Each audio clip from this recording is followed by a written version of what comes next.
Good morning, I should say. Yeah, unaccustomed as I am to saying anything at this time of day. Welcome. I wanted to start just with a few introductory remarks about asymmetric power. I don't know how closely you study the Oxford English Dictionary, but you will be amused to know, perhaps, or interested to learn, that about 50 new words have entered into the Oxford English Dictionary this year, and they're all from Nigeria. There are Nigerian English, as well known. And as the award-winning writer Chimamanda Ngozi Adichie said, Nigeria's taken ownership of English. If you go from here, the Lloyd's building, down to the South Bank, there's a very good version of Chekhov's Three Sisters playing at the moment. It's adapted by a Nigerian playwright called Inoa Elams, and it's about the end of the Civil War, which actually formally ended 50 years ago this month. And it's an absolutely brilliant transposition of the events of Chekhov's Three Sisters into the atmosphere and the climate of the end of the Nigerian Civil War. Last Monday, Boris Johnson hosted a UK-Africa summit at the O2 Conference Centre, which is a fairly small affair. It was actually rammed to the doors with probably a combination of diplomats and prospective investors. But it just occurred to me that 6 months earlier, three Nigerian superstars, Davido, Burna Boy, and Tiwa Savage, had played to packed auditoria for several nights in a row, sellout concerts at the O2 Stadium, which is a much bigger affair. So that leads me to asymmetric power. It's the soft power, cultural power of Nigeria, Nigerian artists, musicians, intellectuals, writers, artists. You only need to go to Bonham's or the annual art exhibition to see the difference that the country is making on those spheres. Also, if you look at the new intake of MPs, you'll find 20, 30 MPs mainly from the West African diaspora, but many Nigerians on both sides of the house. So I think it kind of sets the stage for what is frustration back in the mother country about the social and economic and political conditions. The country at the moment, my last trip there was 2 months ago, many people feel that it's sort of trapped in this sort of nexus of patronage politics and growing security threat and lackluster economic growth. But the purpose of talking about the cultural and the asymmetric power of the country is that I don't think that's, as they say on the buses in Lagos, no condition is permanent. And I don't think it's permanent, and I think it is changing. And I think it's more than ever, it's a very important country to watch as changes are happening. On what appears at the moment to be the periphery, the tech industry, for example, in Yaba, the companies like Flutterwave and so on. I have a friend who's operating a kind of Uber logistics system at the Mozambique port. She's staffed her operation almost entirely with Nigerian tech engineers who have flown over from Lagos, and they're completely revolutionizing procedures at the Maputo port. So here you have this country, the biggest, most populous country in Africa, providing highly qualified tech engineers, not just to sort of replicate what's already been done, but to actually pioneer new procedures and new ideas to revolutionize the logistics in one of the fastest growing countries in Southern Africa. It's another example, I think, of things that are changing. So in a way, this is to sort of like put some of the stuff I'm going to say in context. I think the political situation is quite grim, and I think the Stuart will talk about the economic situation, which is in kind of stasis at the moment. And the security situation is not good either. But I think one has to have that broader awareness of the trends around, the social trends, the intellectual trends, the cultural trends, as well as changes at the periphery. So with that, I'll go on and start talking about first of all, the politics. There's little doubt that President Muhammad Buhari and the APC have got a political dominance over the system. They now control 21 of the 36 state governments. There are 2 elections coming up this year, state elections. In Ondo and Edo State, they're well placed to win those, which would give them 23. And when they get 24 of the 36 state governments, then the political logic of that, they can influence the National Assembly, the Senate and the House of Reps, and therefore they have the power to change the Constitution in all sorts of ways, whether for the devolution of power to the states or maybe in the other direction. But it does show that the All Progressives Congress has gone from a kind of an amalgam, a coalition of opposition groups into an effective political machine, which is taking advantage of incumbency to the nth degree. So security clashes I referred to earlier, fueled by resource fights, particularly in the Middle Belt. The local political contestation. So you have developments such as the herder-farmer clashes, which exist because of the shortage of grazing land, the shortage of water, all exacerbated by climate crisis factors, but also exploited by local political entities and the lackluster performance of the security forces. And I think without exaggeration, it's probably true to say that the security challenges in the country are more diverse and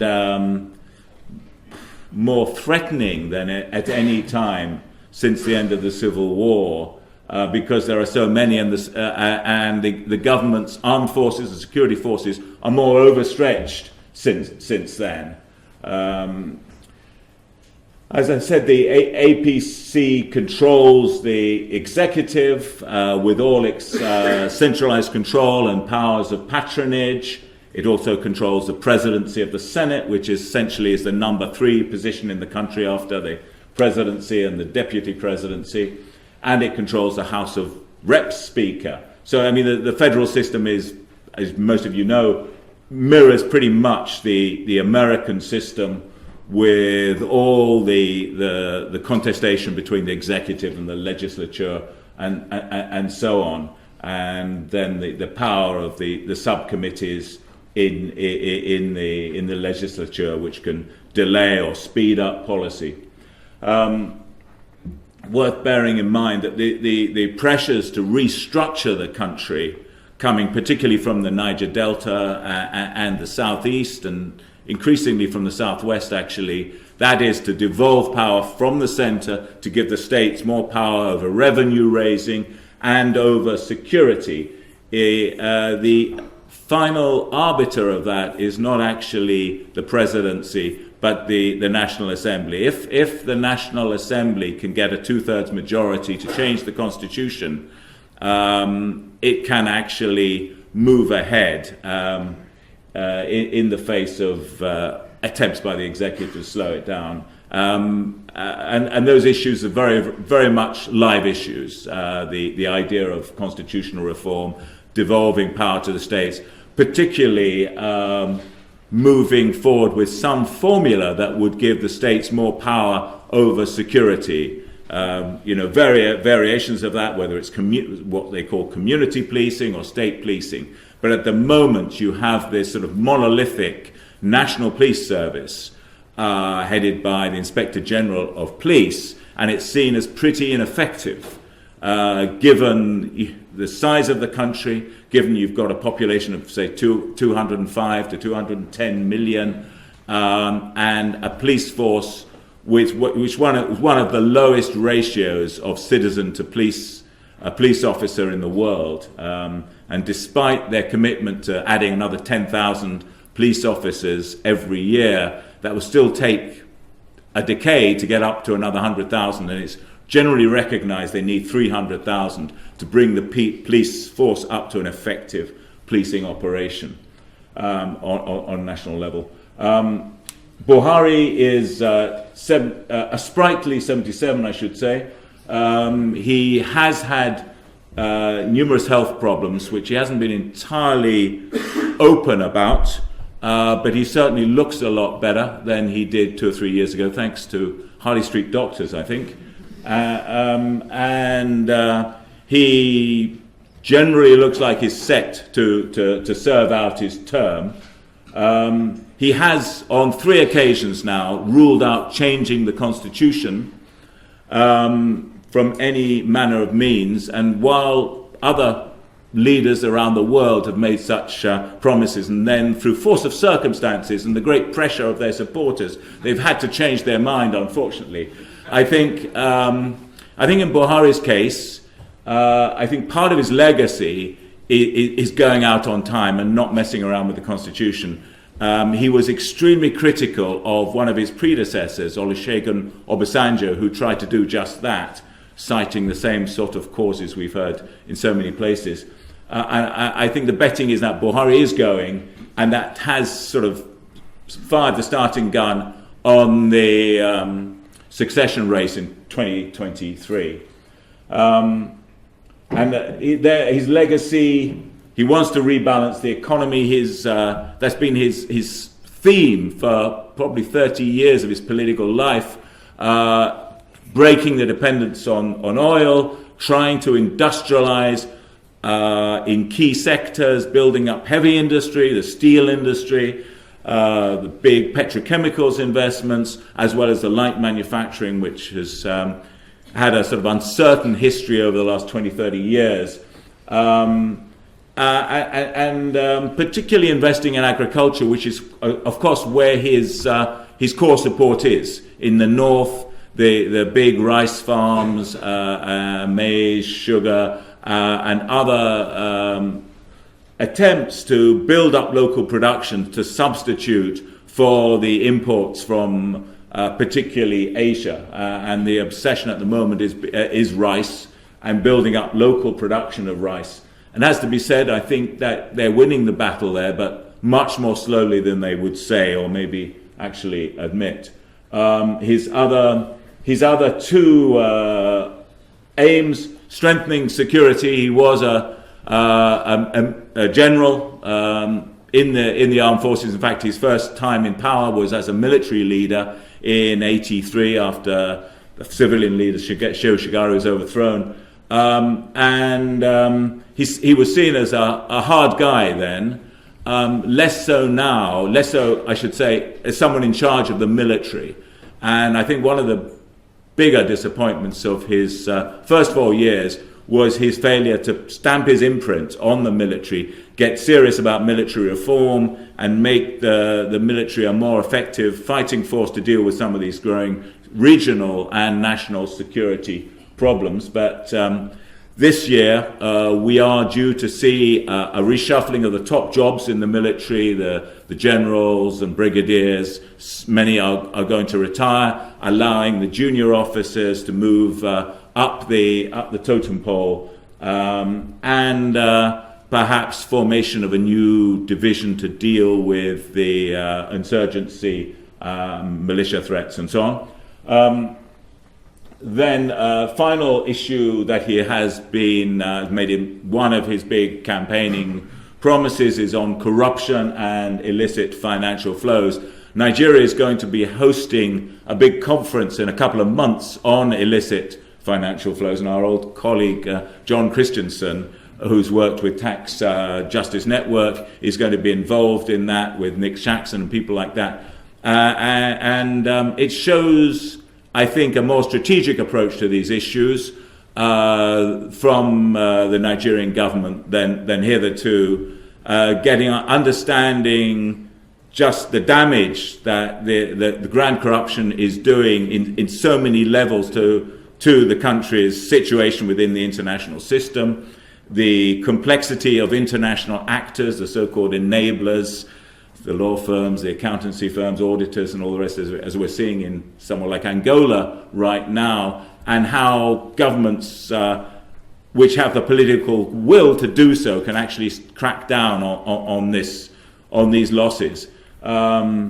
Illicit financial flows are hitting Nigeria's treasury to the tune of $10 billion. This is under invoicing, over invoicing, deliberate trade mispricing, tax avoidance, tax evasion, etc., which is a large chunk, given that the budget is 35 billion. So almost a third of the budget is going out every year in some form of illicit financial flow. Again, weakening the capacity of the government to address some of the very pressing social investment demands. Buhari is keen on electoral reform. He says his legacy, one of his other legacies, has to be an effective voting system. I think the constitutional debate over devolution of power is going to continue within the party.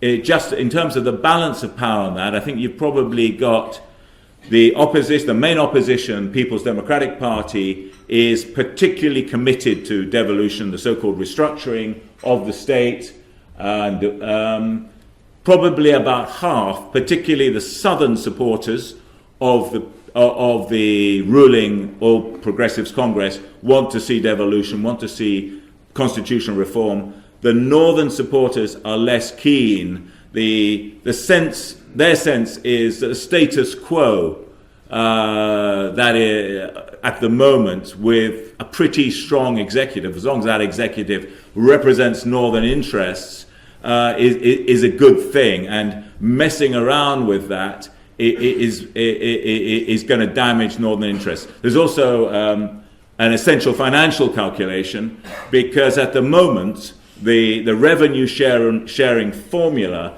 means that you put the oil money in the top and then divvy it up among the 36 governments.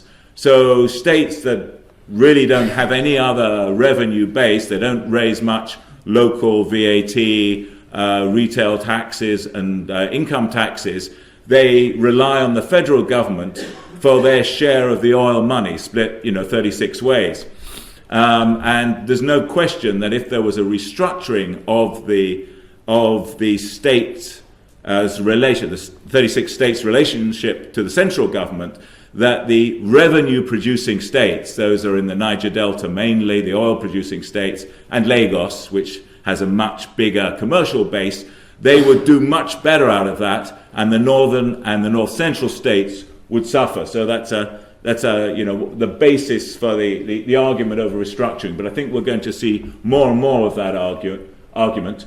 On the security issue, there's been a big row in recent weeks about an initiative known as Ametokun, which is the 6 states in the southwest getting together and saying that we've got to do something about the uptick in violence and insecurity, kidnapping, bank robberies, etc., etc. So we're going to form our own security force. Strictly speaking, according to the Attorney General, Abubakar Malami, this is illegal. They are not allowed to do this.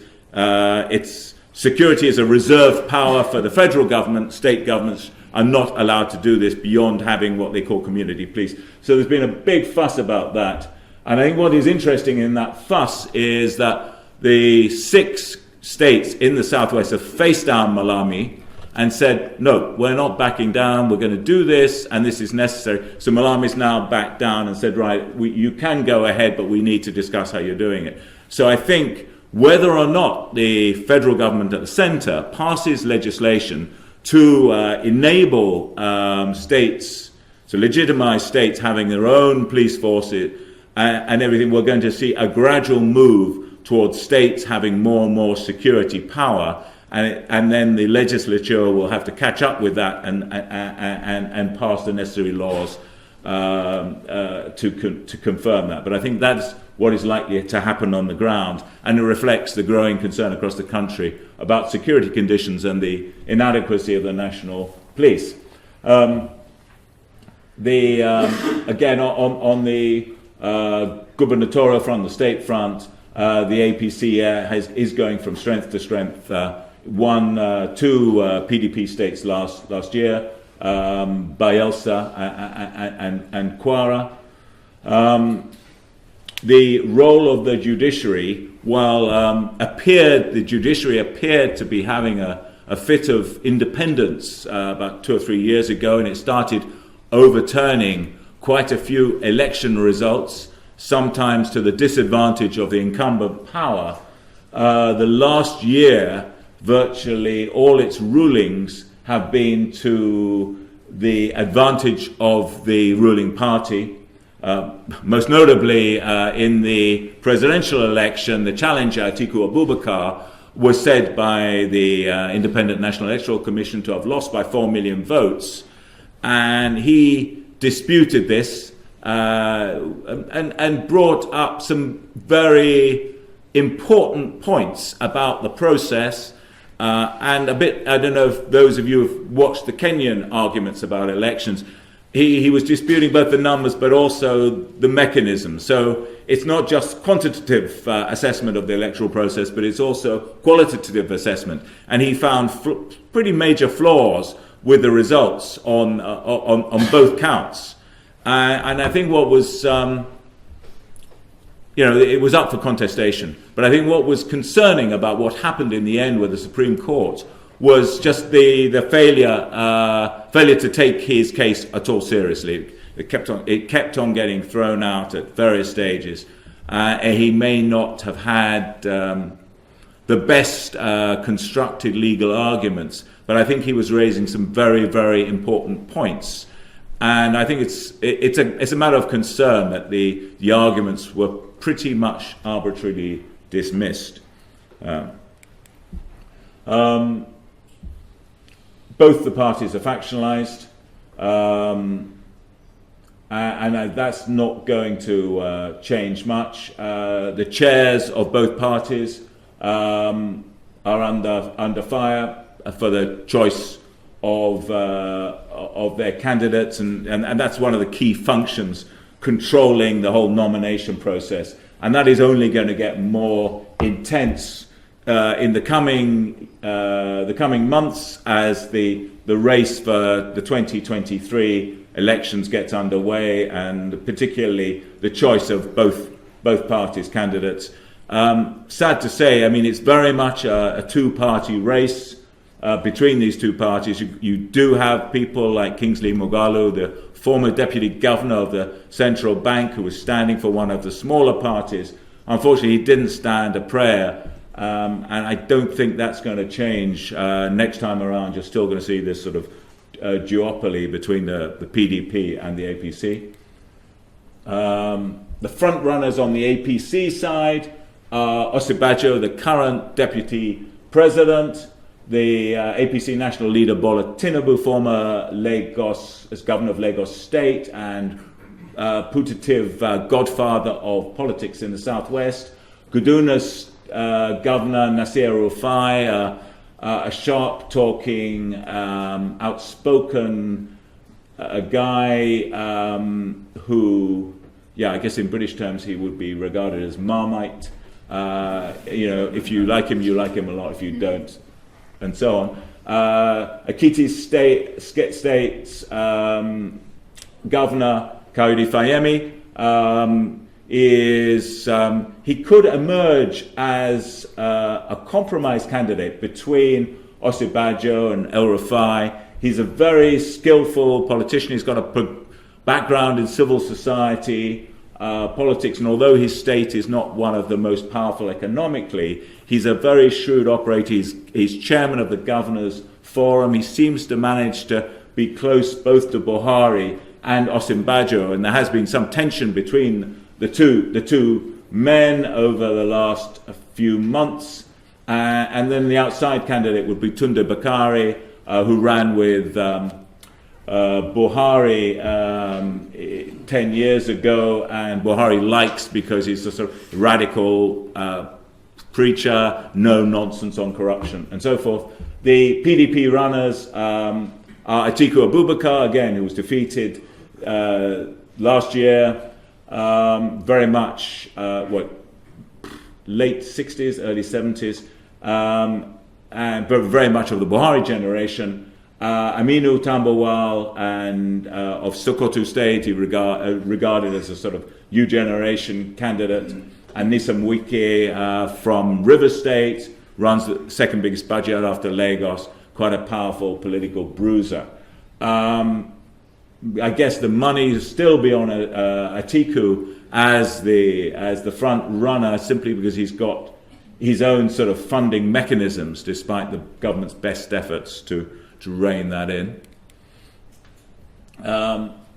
Stuart is going to be going through the economy in much more detail, so I'll just skip through issues of economic growth, the borrowing issue. It's essentially a revenue question, not a debt question. But the problem is, if the revenue is not high enough, it becomes a debt servicing question, and you've got horrendous prospects of debt servicing peaking well over 50% of revenue, and that's the big argument over tax. The tax is still one of the lowest. Non-oil tax is still one of the lowest in the world, half that of South Africa's, which is also in need of an injection of revenue too. Standard just on the Buhari industrialization strategy, worth noting that there's a development boffins say to get to takeoff for industrialization somewhere like, I don't know, Taiwan, Korea in the 1980s, you need 300 kilowatts per person, investment rates of 25% and 70% adult literacy.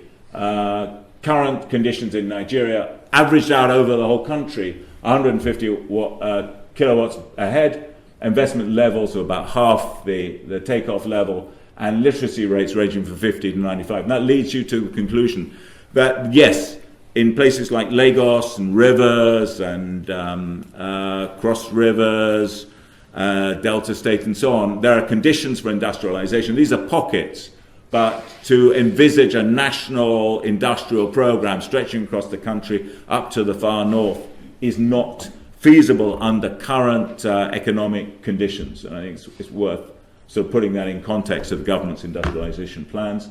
The government espouses a form of economic policy. They don't actually fess up to calling it command economics, but to most economists it goes under that heading because it's the central bank essentially regards itself now as a development institution. If you talk to Godwin Emefiele, he will say, well, I did development economics, that's my background, and now I'm in charge of this grand machine. I'm going to make sure that's what we get, and we're going to be directing banks to lend to productive enterprises. We're going to be directing banks to put credit in farms and so on.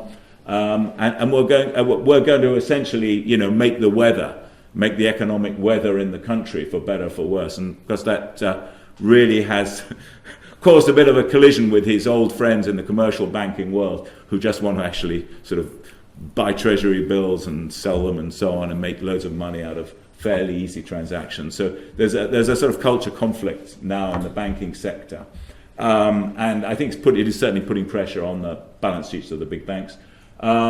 This border closure is worth mentioning. It's caused a lot of tension, not least with the neighbors, Niger and Benin. The main target, as I said earlier, is Benin and its propensity of the president, Patrice Talon, who runs a kind of company which essentially has taken over, privatized the customs. And he manages all this rice coming in from Thailand and Vietnam and tries to rebag it as Benin-grown rice. So the Nigerian view is, if you grow rice in Africa, that's okay, we will accept that. But we will certainly not accept rice flown in from the other side of Asia and rebagged as such. And that's part of the argument. So a lot of people are saying, economic nationalism, they're closing the borders, it's suicide. But there is a serious argument about the economics of what is going on.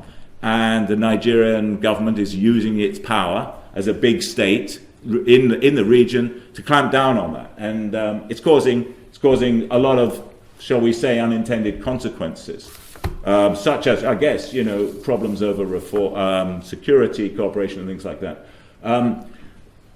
Emefiele is set to continue the Naira support, defending the value of the Naira, and you get into, and Stuart's going to mention that, the whole argument about, the multi-tier exchange rate, anathema to the IMF and the World Bank, but still they say, well, that's our choice, and as we're not on an IMF program, we're going to continue. And I think they're set to continue with it, but I think a gradual depreciation of the currency is also on the cards.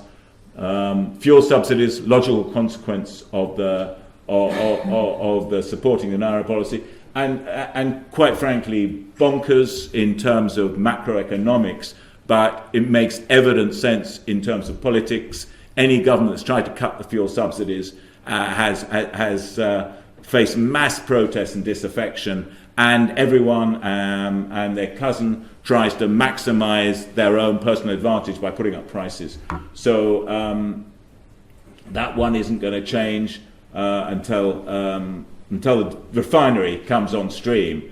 And if anyone's interested, we can have a discussion about that. But the refinery, on one hand, is a great investment. It's a huge play by Dangote. It's going to become, probably the Carnegie of Africa, but certainly of Nigeria with this investment. But it's not entirely what it seems, like a lot of business deals. He's going to take that 650,000 crude oil out of Nigeria's export pool. Yeah. So Nigeria is producing about 1.7 million barrels a day at the moment.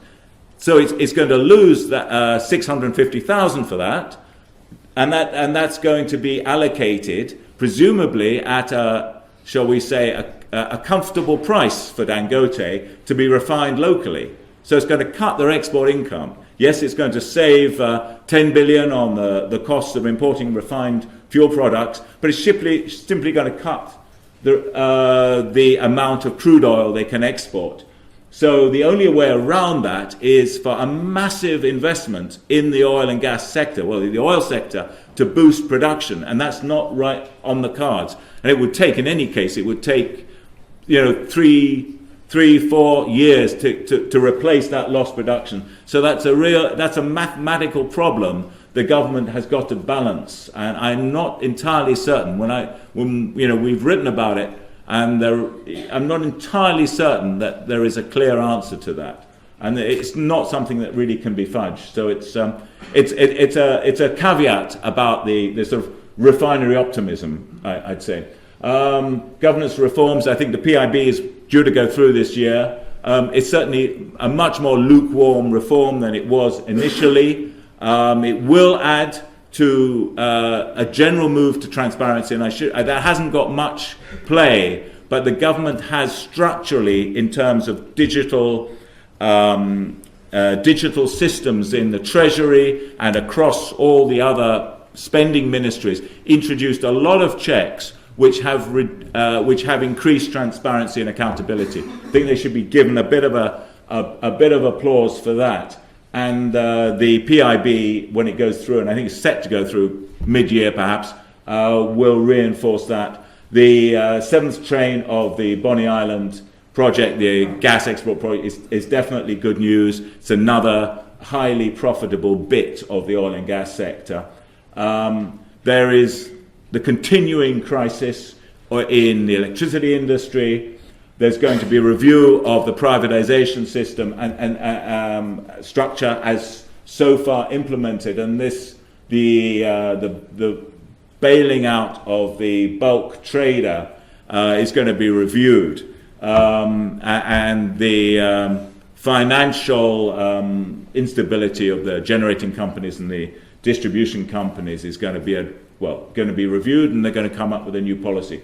But this is a decade and a half after Obasanjo privatized electricity, and it's still really not there. I mean, to give you the figures, the country produces 13,000 megawatts a year, of which 7,000 is available for transmission across the country. But at any one time, only 4,500 is available for practical use. Compare that to South Africa, which has a quarter of Nigeria's population and is engaged in heavy load shedding at the moment with 50,000. That is 10 times the power output of Nigeria, and they're still into load shedding. So that just shows you how critical the electricity issue is. Legal disputes. You may have come across the Halliburton's dispute. Since then, I mean, that was a sort of fork in the road in terms of the multi-jurisdictional involvement in the case. It was settled with massive frauds. Massive fines imposed on the companies, but no appreciable benefit to Nigeria. Out of that, there's then the current list to watch out for. P&ID, the Irish construction company, has been suing the government for claiming now over $9 billion in compensation for a gas project that never came to fruition because the gas supply wasn't there. The whole thing looks like one of the most elaborate scams, to give you a totally impartial view of it. And all sorts of evidence is now being adduced as sort of how the officials in Nigeria, some rogue officials collaborated with the Irish company and so on. So that one is going through the courts as we speak. OPL 245 is going on, the battle over that, and that's a sort of a case putting the Italian prosecutor against Shell and Eni, and Nigeria government has joined with the Italian prosecutor in that case. And then the situation of former oil minister Alison Madeke, who's been here for 4 years, and they're trying to bring her back now. The Minister of Information says that they're in the process of getting an extradition order for her, and they want cooperation from the British government to do that. None of these cases are going to be settled soon. And just to finish off on the very grim security picture, which the government is claiming there's progress on the counter-insurgency policy in the northeast. But on the ground, I think the picture is still very, very mixed. People are going back into some areas of the state, but news last week was that one group cut off the power for Maiduguri, the capital of Borno State, and the state is now off the main national electricity grid. And there just isn't, in many places in the northeast, just isn't the security on the ground. The military have chased out the insurgents, but the civilians do not feel safe to go back to those areas, and the police force is too stretched over a wide geographical expanse to really sort of restore civil rule and security in those areas. I've mentioned the herder-farmer issues. Niger Delta, I mean, the Nembe trunk line is being suspended again. There's continuing sort of attacks on specific facilities, whether it's a combination, often it's a combination of sort of resource nationalist groups and some criminal elements trying to attack oil infrastructure. And the other issue, which is much more of a regional issue, and now it seems to be on the increase again, is piracy in the Gulf of Guinea. So with that scenario, I would hand over to Stuart, and happy to take questions. Thank you.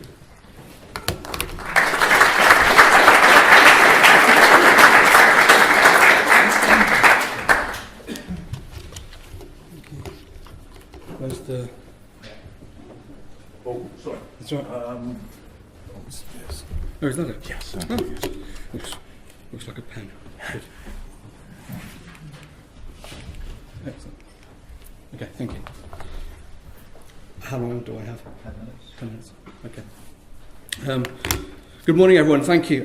Thank you, Charles, for the kind introduction earlier on, and for Menas for inviting me to speak here today. Thank you to our hosts also, and thank you to Patrick for that political overview.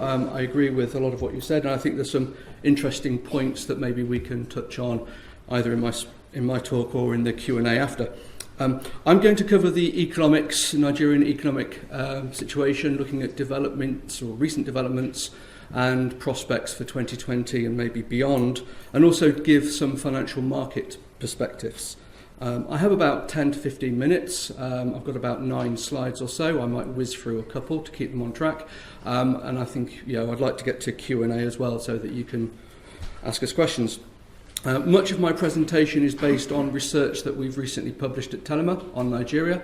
So if you would like a copy, then please speak to me afterwards, or email me, or speak to my colleague Tom in the audience, I hope, and we can hopefully sort that out or get you on our distribution list. Let me start with going backwards. Let me start going forwards. That'll be a good way. Okay. I'm going to start with a broad overview of how we see Nigeria in 2020 and beyond. I think the key thing is that we don't expect any major changes in the near term. Buhari's re-election pretty much guarantees the status quo in our minds. That's not necessarily a great status quo for reasons that I will come on to, but as I say, that is broad continuity. It's a continuation of what we've seen recently, which is, I think, subpar performance. This year and next year do provide a window of opportunity to pursue structural reform, to be a bit bolder, to pursue some of these issues that Patrick has also spoken about. There is a relatively clear run in the election cycle until 2023. Buhari controls most levers of the assembly. So he has a platform to do it. But we deem the chances of this window of opportunity being taken for serious reform as relatively low. Going forward, we also have the 2023 election, which Patrick referred to. Political manoeuvring ahead of 2023 could also become a risk.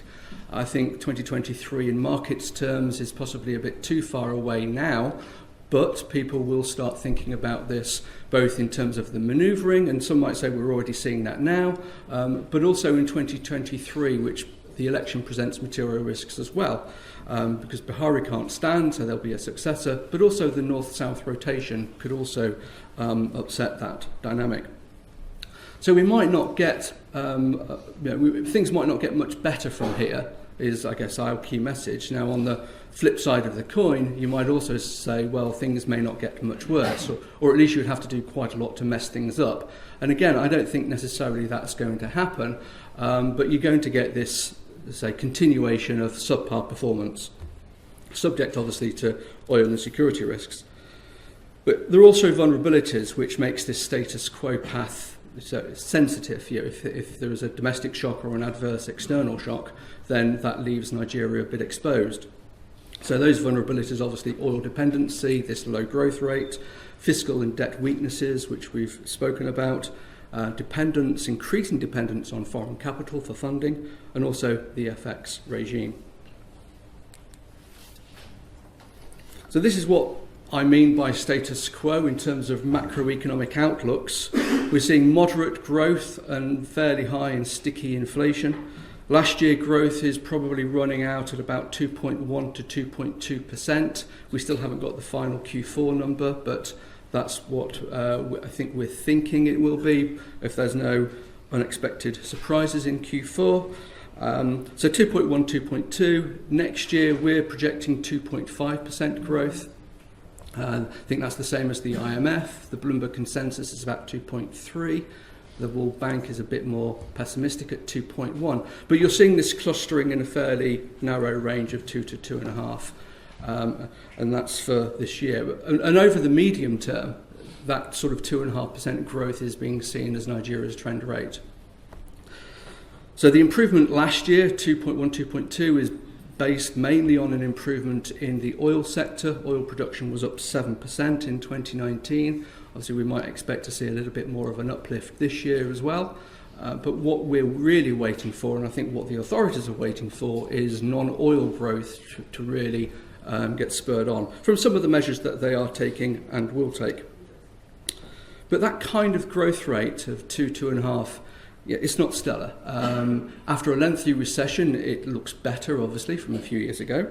But it's fairly meagre. It's very little, if nothing, in terms of per capita income growth. It's well below some of its regional peers, if you look at Senegal or Côte d'Ivoire or even Kenya, who are growing 5, 6, 7%. And it's also well below the government's projections in the Economic Recovery and Growth Plan. The other element of this is the sticky inflation. Inflation last year finished about 12%. It rose in the last few months of the year, so it's been on this slightly upward trend. And there are upside risks to it from the border closure, from food, from the national minimum wage, from the VAT increase. There are upside risks to inflation in the near term. And that's, 12%. The central bank's inflation target is single figures, so below 10, actually it's 6 to 9. It's missed that target for the last 4 years. So there is this element of policy credibility as well, which, again, maybe we shouldn't ignore. The other element of this this sort of status quo is macroeconomic policy, monetary and FX, which we think is going to be on hold for this year. We saw the MPC, the Central Bank's Monetary Policy Committee, leave rates unchanged on Friday, but they tightened with a technical measure on the cash reserve requirements. So they're sort of putting down a marker for these risks, but they haven't been too bold in recent months. So monetary policy is balancing the upside risks to inflation, as I've noted, with a desire more broadly, and from what Patrick was talking about with the central bank governor, a desire to boost growth. Cutting interest rates may help that if it hopefully doesn't destabilise FX reserves or the exchange rate. But it's treading this difficult path at the moment. That's not unusual for central banks, but as I say, it's something that I think is going to tax the authorities through this year. On the FX side, you are seeing this continuation of the multiple exchange rates. It's now possibly a little bit more simplistic than it was 3 or 4 years ago when, according to some people, there were about 13 different exchange rates.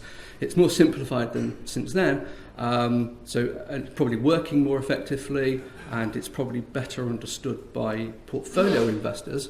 But it's still seen as a bit of a barrier when you've got these different exchange rates, which might be a prelude to devaluation. So do you want to take the risk at the moment?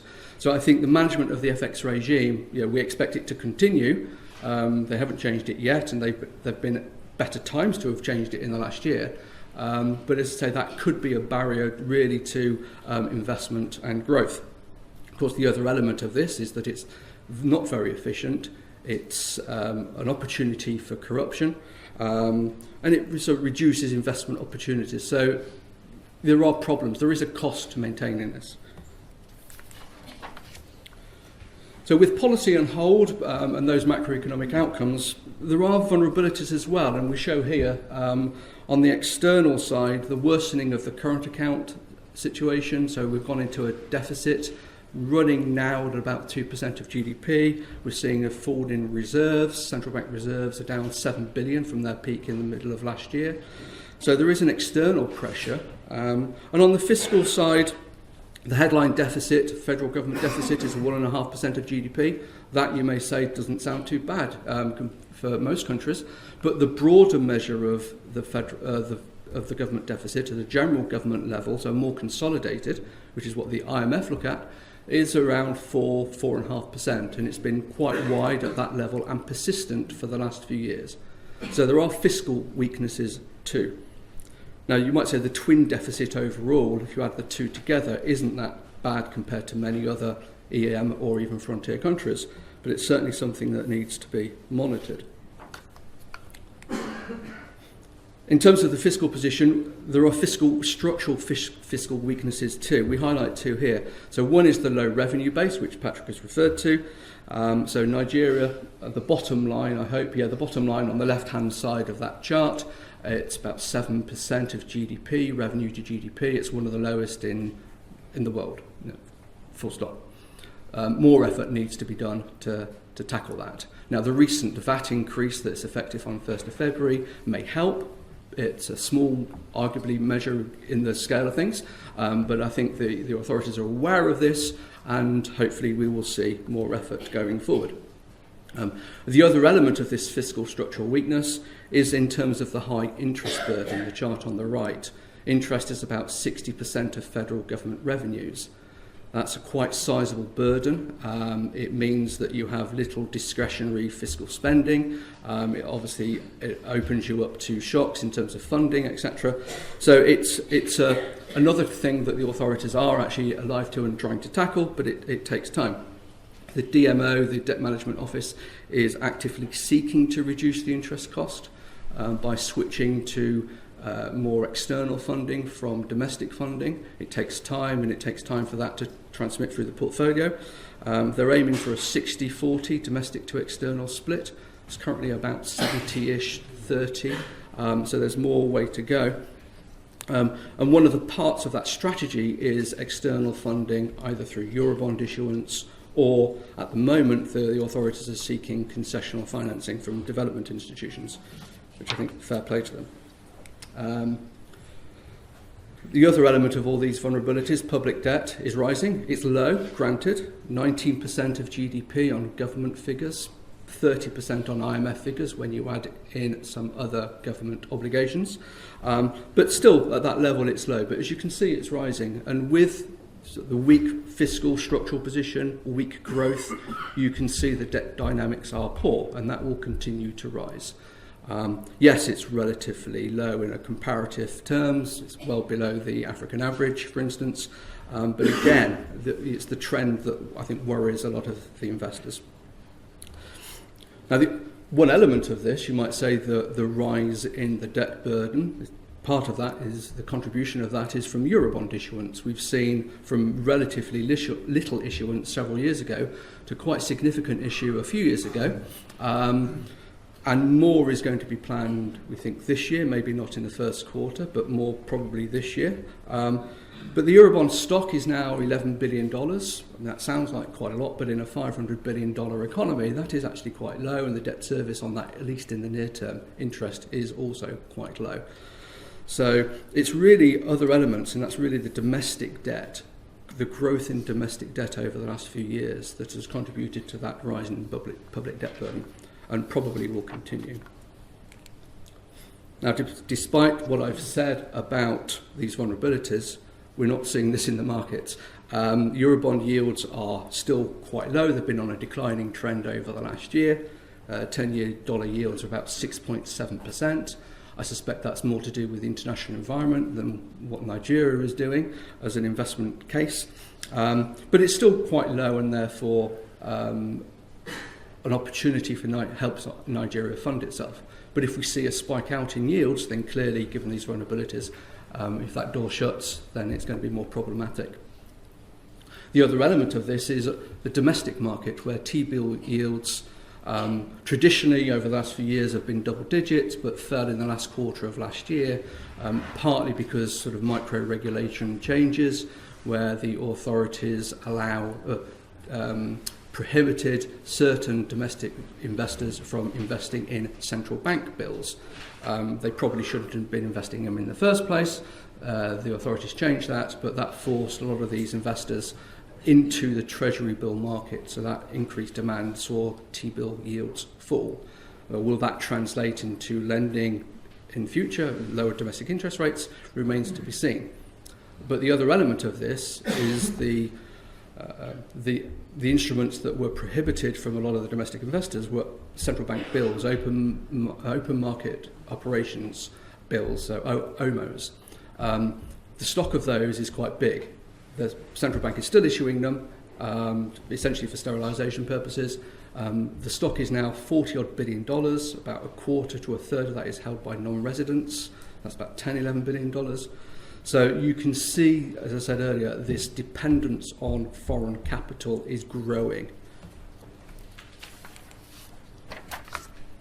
Putting Nigeria here in a wider context, looking at Nigerian country risk amongst certain other peers. So this is country risk proxied by the spread on 10-year or medium-term dollar bonds. By spread, I mean the difference between the yield on the country and their risk-free rate, which is the US Treasury 10-year. It's about 1.6 at the moment. So this is the spread. So if you're Nigeria, for instance, with a yield on your 10-year of 6.7, the risk-free is 1.6, your spread is nearly 500 basis points. You can see Nigeria, this is a Technicolor chart, and it's probably small, so you'll hopefully read it in the slide deck when it gets to you.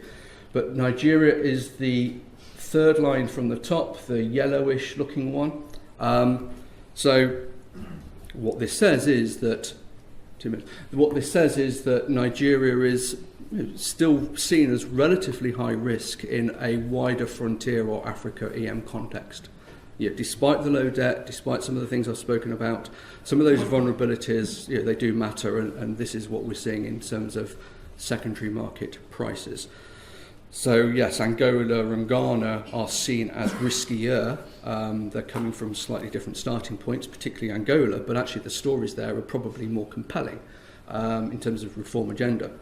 Nigeria is not doing much, and it's sort of stagnant in that top tier. You compare that to high growth countries like Senegal and Ivory Coast, Kenya, where you're in this bottom chunk. They're seen as stronger risks, stronger stories at the moment. And then just to wrap up, hopefully within time, I've set out what I think is the situation in terms of developments and prospects. I've finished with some risks. So on the upside, there are some upside risks. We could see more use of this reform window to sort of stimulate some emboldened reforms, which will pay dividends later on. There's the completion of the Dangote refinery. Interesting what Patrick says there about the maybe the diversion from exports. So maybe it's not so much of an upside risk, but we've been waiting for it for a long time. So when will it come? Also, I think measures that the authorities have taken over the last few years to improve the business environment could boost growth, could boost non-oil growth and make it a more attractive investment destination for FDI, etc. And that will hopefully spur growth further down the line. Downside risks, probably no surprise. Highlight a few here. Obviously the politics, security, oil production, oil prices. But also the fiscal situation, I think, is one of my main concerns in terms of the structural weaknesses and really unwillingness to fundamentally address it, and this increasing dependence on foreign capital flows. Allied to that, you have obviously currency risk and a risk of devaluation. I would say that risk of devaluation, if they were to devalue now, it wouldn't be as large as it was a few years ago. It wouldn't need to be, but there is still that, I think, that you have to anticipate in pricing decisions. I shall finish there. Thank you.